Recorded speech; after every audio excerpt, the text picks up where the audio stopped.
Hello from the lookout. Good evening to you. It's been a glorious day here. This is God's word for today. From the lookout to the holler, from life's highest places to its lowest points. God bless you. Thank you so much for coming along. Like and subscribe and share, all those good things. Okay. All right. Today is 2 Timothy 2:15 through, I didn't write where I stopped, so it's 15 through wherever I stop. Okay, here we go. Work hard so you can present yourself to God and receive His approval. Be a good worker, one who does not need to be ashamed and who correctly explains the word of truth. Avoid worthless, foolish talk that only leads to more godless behavior.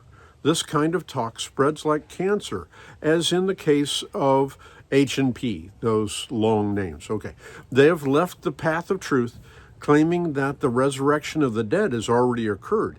In this way, they have turned some people away from the truth. But God's truth stands like a firm foundation, a foundation stone with this inscription: the Lord knows those who are His, and all who belong to the Lord must turn away from evil. In a wealthy home, some utensils are made of gold and silver, and some are made of wood and clay.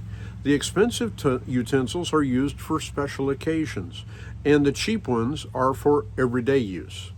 If you keep yourself pure, you will be a special utensil for honorable use.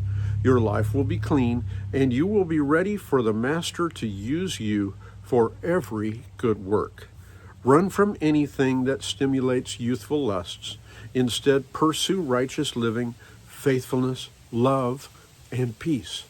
Enjoy the companionship of those who call on the Lord with pure hearts. Again, I say, don't get involved in foolish, ignorant arguments that only start fights. A servant of the Lord must not quarrel, but must be kind to everyone, able to teach and be patient with difficult people. Gently instruct those who oppose the truth. Perhaps God will change these people's hearts, and they will learn the truth. Then they will come to their senses and escape from the devil's trap. For they have been held captive by him to do whatever he wants. Okay, yesterday I talked about our work being people of integrity. Paul is telling Timothy that as an elder, pastor, preacher, teacher, he must have a strong work ethic. And his first obligation is to correctly handle or explain God's word of truth. Paul mentions truth all throughout this section. God and His word are true. He says that God's truth is like a firm, unmovable foundation stone. Jesus is called the cornerstone of our faith. Foundation stones hold the entire structure solid. The cornerstone sets the correct angles for the walls. So, Timothy is to set God's truth as the absolute foundation of everything he does in ministry and life. And Jesus sets the standard for how he should live. So truth, God's truth. Some people argue about truth. Paul tells Timothy twice in this section alone to avoid foolish and ignorant talk that points more to the people arguing than it does to God. One of these arguments is around the very thought of truth.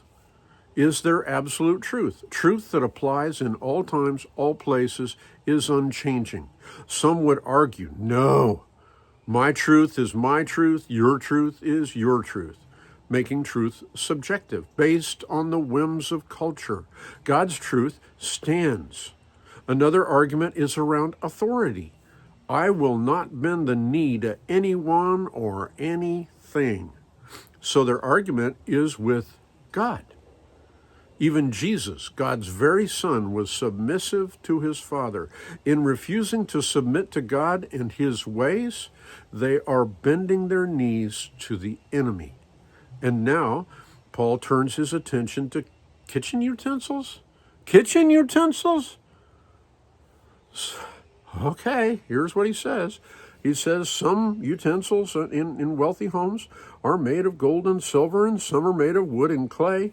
The expensive utensils are used for special occasions, and the cheap ones are for everyday use. If you keep yourself pure, you will be a special utensil for honorable use. Your life will be clean, and you will be ready for the Master to use you for every good work. So if Timothy stays pure and clean, he will be a special utensil for honorable use. So stay clean. Okay, I know. I'm weird. But how about staying ready and useful for the Master like everyday utensils? As a servant of Christ, I want to be available for him to use me every day in any situation. I don't want to be unclean. I just want to be available. How about you? Available for the Master's use. Okay. Now, all right. Now, Paul turns his attention to righteous living. Timothy is to pursue, run after this lifestyle, being filled with faithfulness, love, and peace. Yes. So let's stop for just a second. Is being a Christ follower all about, one, accepting God's truth, two, behaving, and then did Jesus come just so we would behave? Is that it? I don't think so. Living right is only a part of following Jesus. Really. It's more of a byproduct. The main thing is relationship with Jesus, relationship with others, loving God, loving people, and pursuing this relationship by trying to please this one who we love. Do you see the difference? If we just focus on behaving, because this is what God demands, we might do it, but there would be some sense of struggle. When is enough enough? When have I behaved enough? Have I done enough? In some sense, saying, I cannot earn my salvation, but I sure have to try hard to keep it. Instead, we receive God's grace and mercy and forgiveness. And the byproduct of a grateful heart is to please the Lord. What else could I do? And in this mindset, we study God's Word, watching for God to illuminate His Word on a daily basis. So let's recap today's teaching from Paul. First, pursue God's truth. This is the jewel of great value.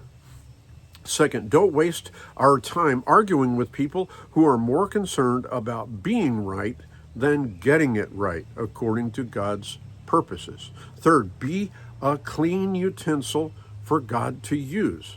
And fourth, pursue, run, chase after the kind of living that will please, that will make happy the one who gave his life so we could be called friends of God. So that we could be called friends of God. May God bless you, friend of God.